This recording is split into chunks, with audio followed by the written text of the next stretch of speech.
tentando acompanhar Jesus com as parábolas, para que nós possamos alcançar uma realidade mais ampla daquilo que é o reino.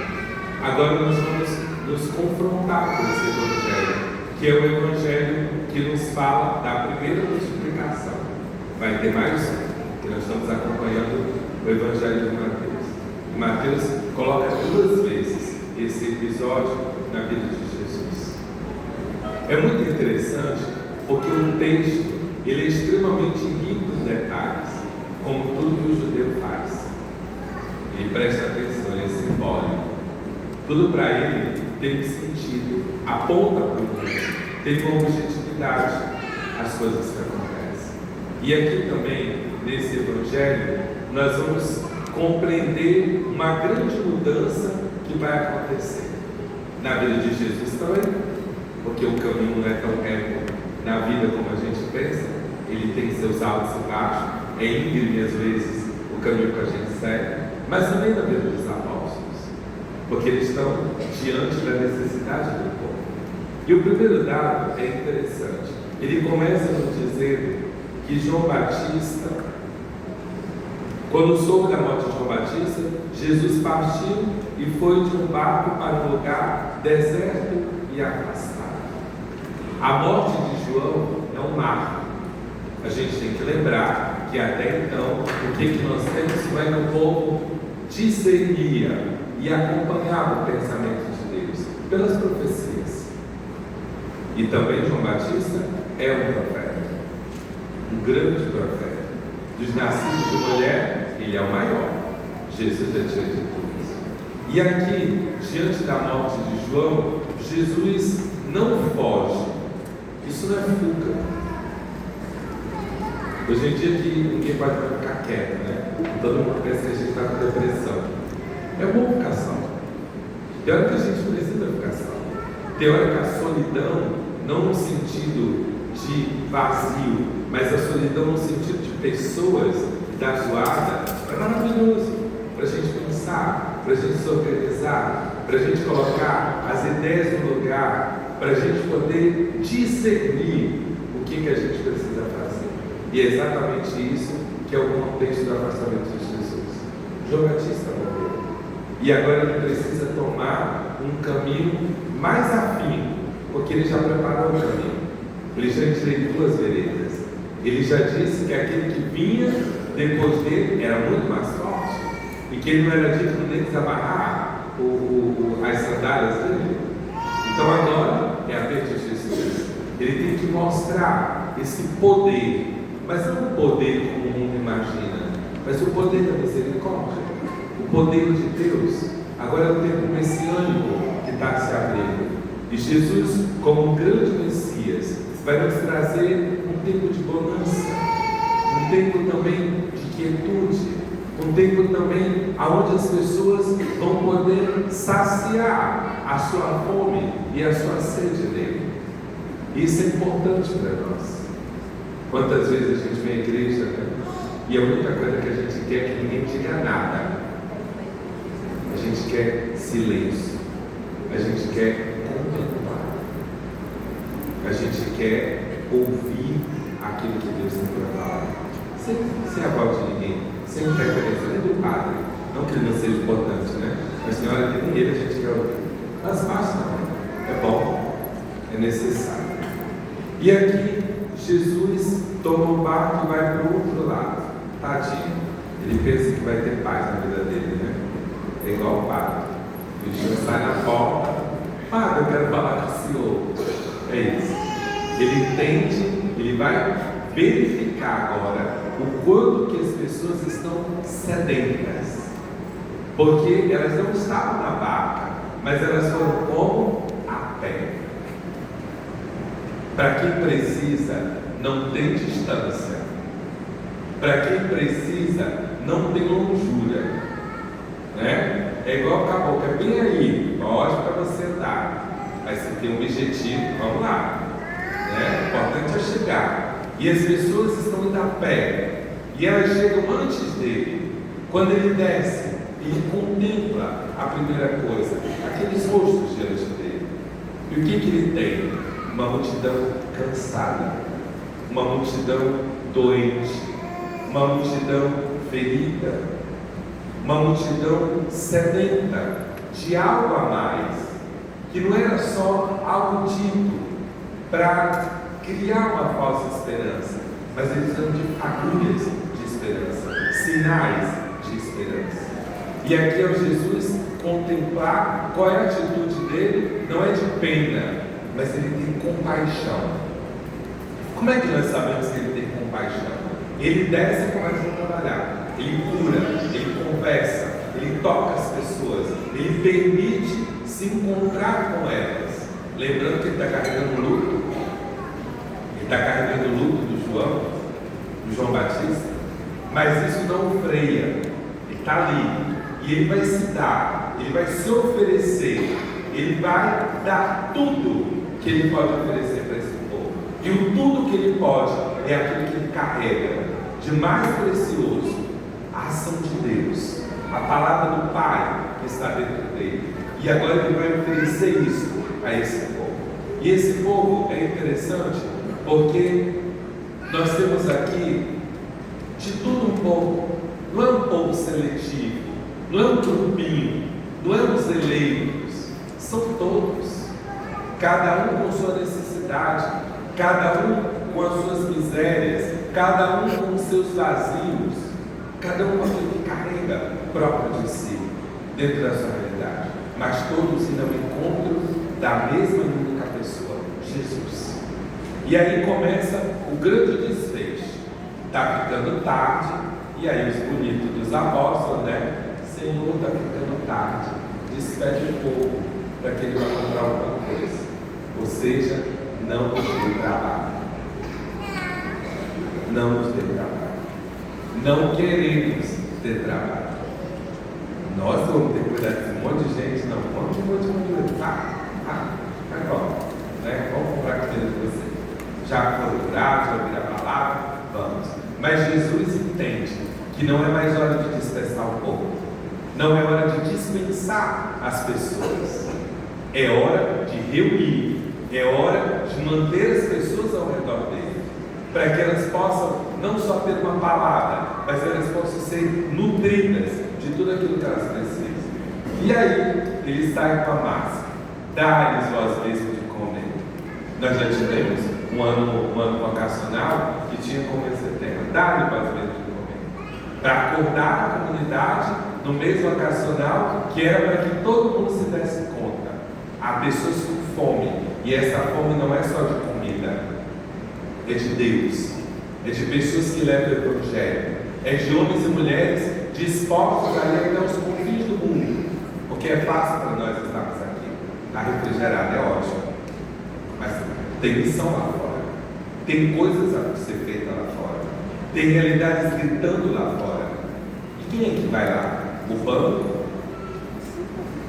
Não, somos nós, porque é a nós que está sendo dado de Deus, dar-lhes o aspecto.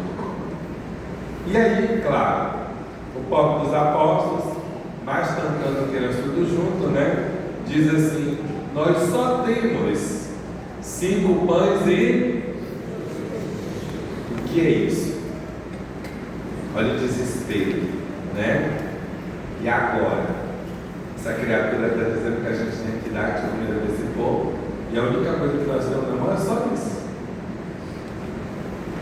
Jesus tem uma atitude que é muito simbólica: mandar o povo sentar. Quando nós estamos sentados, eu consigo visibilizar todos vocês, inclusive os rostos.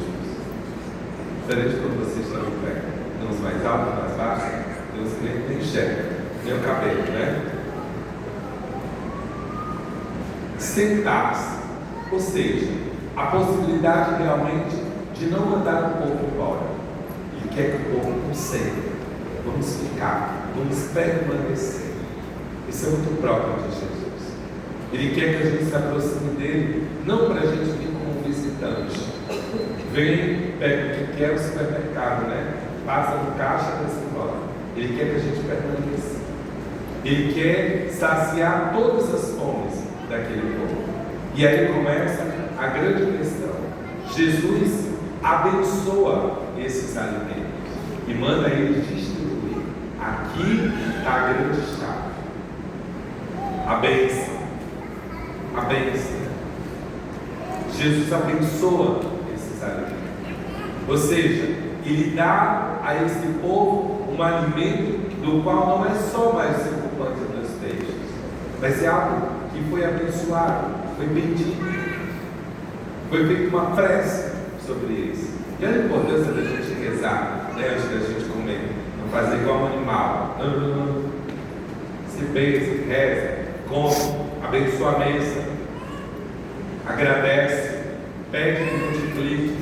É aquilo que a gente pede, a gente recebe. A gente não pede, Deus já sabe.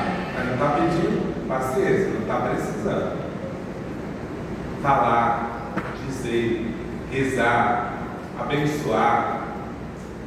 Eu entendo que às vezes vocês parecem que só o padre pode abençoar. Vocês também podem. Reza. Eu não sei, tem uma coisa chamada celular, internet. Mas sei lá quantas milhões aí de orações. Pega uma, reza, agradece o alimento. Toma esse alimento com propriedade. Jesus está nos mostrando isso. Ele quer saciar essa fome, mas não mais só comer e ir embora. É um alimento que vai saciar também a alma desse povo, o sentido profundo que eles precisam encontrar. E aí vem a grande questão, né? Quando ele pede para trazer, ele abençoa, e aí depois em seguida ele parte. Ele mesmo parte, para que naquela bênção que ele fez, as pessoas entendam que a partilha, ela é muito importante. E aqui eu vou dizer uma coisa para vocês: a gente tem que parar de ser depósito de hóstia. Padre, eu vou à missa todo dia. Ótimo. O que isso muda na tua vida? É só para te vir me dizer que você vem à missa todo dia? Ótimo, é um aplauso que você quer? Posso dar aplaudir, que é uma estrela na testa? Também lhe dou. Não é para isso. A gente comunga para a gente ser eucarístico. Pergunta fundamental: o que comungando eu vou fazer? Só voltar para minha casa? Cumprir um dever de cristão? Aí eu já estou apaziguado com Jesus. Eu já fui lá, comi e já vim para casa. Está ótimo. Olha que lindo. Não, meus amores, não é para isso. A Eucaristia é para nos tornar homens e mulheres eucarísticos. O que nós recebemos na mesa, nós temos que partilhar com as pessoas. O que nos saciou tem a sobra, não no sentido de resto, mas aquilo que tem que ser levado para outras pessoas. E a gente ainda não entendeu isso, que a missa não é só um lugar de um repouso tranquilo, não é só uma pausa restauradora, não é só a gente vir se abastecer, é a gente vir comer e beber com Jesus, comer e beber o corpo e o sangue dele, para que nós possamos oferecer um trabalho de qualidade, um trabalho abençoado no encontro com as pessoas. Ser eucarístico, ser homens e mulheres de firmeza, de olhar firme no horizonte. O Brasil é cheio de marmota, né? A gente tem esse negócio do jeitinho brasileiro, que perpassa quase tudo. E até com nossos trabalhos. Aí a gente chega lá, aquela criatura com aquela cara azeda. Oi, é aqui que eu tenho que ir? Não sei. Poxa, você está ali. Dê o seu melhor. Dê o seu melhor. Dores, todo mundo carrega, gente. Jesus tinha dele também. E nem por isso ele ficou fechado. A gente tem que aprender a ser eucarístico. Às vezes a cruz pesa, mas a gente não pode parar no meio do caminho. A gente tem que levar adiante. A gente tem que seguir. E para isso que nós nos alimentamos da Eucaristia. Para isso que Jesus nos atrai a Ele e faz a gente sentar e sacia a nossa fome. para que nós possamos trabalhar e não ser igual os discípulos que estavam lá. Manda eles ir embora. A gente também dispensa as pessoas. O fulano veio falar comigo. Pai, menina, ele falar com o pai, que ele quer o pai de todos. É contigo, não é comigo não. Eu, se eu ver, eu vou voltar. Volte. Vai lá. O que você perguntou? Ainda de fulano, dá teu jeito aí. Para não ficar jogando para os outros, transferindo aquilo que é nosso. Se nós estamos alimentados com Jesus, nós estamos prontos para ir para o mundo. Não para se misturar com as coisas do mundo, mas para a gente santificar o mundo, partilhar com o mundo aquilo que nós temos de melhor. E aí, quando é lá no final, todos comeram e ficaram satisfeitos. Beleza, ótimo. Ainda sobraram quantos cestos? 12 cestos. E os que haviam comido eram mais ou menos 5.000 homens, sem contar mulheres e crianças. Era muita gente. O que sobrou vai ser partilhado com quem não é da comunidade, com quem não está ali. O que sobrou vai saciar outras pessoas. Nada de acúmulo, nada de guardar para si, nada de desperdiçar. Tudo precisa ser recolhido para ser oferecido da melhor maneira possível. Isso é tão importante na nossa vida. A gente não girar em torno do nosso umbigo. A gente não achar que só as nossas necessidades elas são importantes. Quando diz que comeram mais ou menos 5.000 homens, tem um dado bíblico no Atos dos Apóstolos, no capítulo 4, eu não lembro o versículo, eu não sei que é para ser pastor, né? Não decora, não tem. Mas no capítulo 4 do Atos dos Apóstolos, tem uma expressão que diz assim, que as comunidades cresciam, e naquele dia, depois da pregação dos apóstolos, mais ou menos 5.000 pessoas chegaram na comunidade. A expressão que está aqui, desses 5.000, é para dizer que as pessoas estão vindo, estão encontrando aquilo que elas precisam. Esses dias teve a missa da madrugada, não teve? Pois é, de sexta para sábado. Para muita gente é assim, o que esses doidos estão fazendo de madrugada? Aí eu sempre respondo quando eu escuto, você não precisa, mas tem quem precisa. Para você pode não ser importante, mas para outra pessoa que talvez esteja com muita necessidade, passando por situações difíceis até, a reza da madrugada é muito mais significativa. É oferecer o sacrifício. Eu estou aqui, Senhor. Olha para mim. Olha para mim. Esse domingo, gente, é para a gente abrir o nosso horizonte sobre a missão. A comunidade, ela precisa se movimentar. Para ela, nós somos vocacionados, nós somos chamados, nós somos convocados para o reino de Deus. Por isso que depois de falar do reino, agora vem essa questão do alimento. Para a gente compreender e entender de uma vez por todas, nós não devemos ser só destinatários. Se alimentar é para oferecer, se alimentar é para melhor evangelizar. Encontrar Jesus, ser curado por Jesus, é para a gente ir adiante, trabalhando, somando, fazer o reino crescer. A nossa comunidade é uma comunidade vocacionada, chamada por Jesus. Hoje nós lembramos os ministérios ordenados, os bispos, os padres e os diáconos. Todo mundo acha que a gente veio do disco voador, porque só vê o padre, né? Aí dificilmente vocês veem nossas famílias, vocês veem alguém errado. O padre Luiz e outra, a família dele vem, mas é muito raro. A maioria das vezes a gente vê ele sozinho. E dá a impressão de que parece que o bichinho caiu do céu pronto, né? Mas não caiu não. Não caiu não. A vocação, ela é algo que vai brotando devagar, que tem que ser cultivada.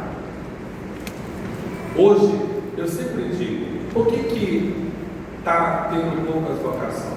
Não é só a igreja não, que é culpada disso. Nós somos muito materialistas. E quando alguém diz que quer ser padre, a casa já cai, a casa todinha. Para quê? Você tem que ganhar dinheiro. Filho não é loteria, meu amor. Você colocou o filho no mundo com responsabilidade. É uma vocação ser pai, não. O que eles vão escolher, isso não é problema seu. Você tem que acompanhar. Você não tem que direcionar a vida das pessoas. Você é Deus. A vocação, gente, precisa ter encanto. Precisa ter um despertar. Precisa ter chama. Mas para isso a comunidade também precisa ajudar. Nós precisamos ajudar. Como? Rezando, incentivando, falando, ajudando, para que as vocações surjam. E eu estou dizendo todas as vocações. O ministério ordinário é um ministério importante, porque é um ministério que vai ajudar a nortear a comunidade. São os coordenadores, são os animadores da comunidade. Mas eu sempre digo, olha aqui o Diocese de Manaus, tira os padres de fora e coloca todos os padres aqui do Diocese. Está tudo velho, gente. Cada um pior que o outro. Entendeu? É um aleijado, é o outro não sei o quê, é o outro com problema não sei o quê, o outro tonto. Eu estou falando de tonto de leseira, não, é tonto de cabeça mesmo, né? E aí, quando esse se for, vai vir quem? Vai ficar essa comunidade à deriva? Porque todo mundo quer padre, né? Morreu não sei quem, pare, pelo amor de Deus. Eu acho engraçado, eu vou até lhe buscar. Vou eu aí. Você dirige da minha perna ainda. Né? Olá, calma, respira aí. Queremos para tudo. Mas vamos também rezar pelas vocações. Cuidar dos padres. E cuidar dos padres que a gente dá paciência deles, né? E a gente tem um olhar afetuoso e respeitoso também. O padre Luiz acompanha esse coisa, já percebi, né? Tem dia que ele não está para voz amigas. Aí ele, deixa o bicho lá quieto, pai. Dá tempo, deixa ele respirar, deixa ele curtir aquele momento dele. Vamos ajudar, vamos rezar pelas vocações. Vamos incentivar todo mundo na vida de algum padre, ou algum bispo, ou algum diácono que lhe ajudou no seu caminho. Hoje é o dia da gente agradecer a Deus, essas pessoas que passaram na nossa vida, marcaram a nossa experiência cristã. Vamos então pedir ao Senhor nessa liturgia que Ele nos dê a capacidade da gente se saciar, da gente apresentar as nossas fomes a Jesus, mas também da gente não esquecer. A vida da igreja precisa ter um prolongamento, e para isso precisa de operários. Quem são os operários? Somos nós. Que a igreja cresça, que tenha muitas vocações, que nós possamos, na vida, oferecer o nosso melhor, junto com os padres, junto com os bispos, junto com os diáconos. Louvado seja o nome de nosso Senhor Jesus Cristo. Para sempre seja louvado. Creio em Deus.